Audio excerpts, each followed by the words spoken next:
औज़ुबिल्लाहिमिनश्शैतानिर्रजीम बिस्मिल्लाहिर्रहमानिर्रहीम। जी मेरे साथ चाचा रब नवाज़ मौजूद है और हम लैलपुर में इस वक्त खड़े हैं इनके फार्म पर।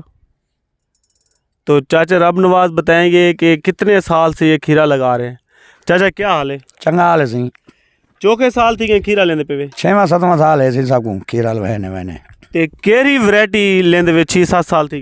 पहले 1 साल का बई लाई ऐसे तो वाला था ये 28-33 वहदे खड़े। बड़ी बेहतरीन वैरायटी है, सोहनी वैरायटी है। खीरा भी डाल पहले दूसरा चुनाया इन्हें बड़िया जबरदस्त आनी तो वाल भी ठीक चलता रहे वेंदे।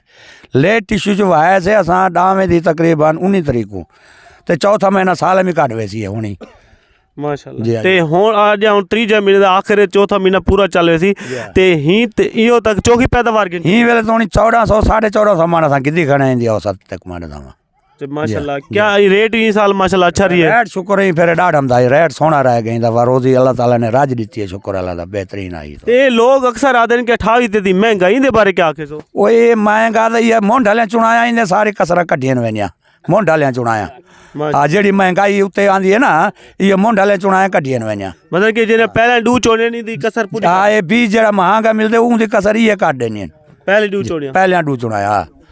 ते माशाल्लाह एक काश्तकार तो 6-7 साल तजर्बा थी गए ते काश्तकार को क्या पैगाम दे सो? मैं तो यो पैगाम दे सा 28-33 वाहन ये बड़ा बेहतरीन बीज है, सोना बीज है, हर गालू सोना है।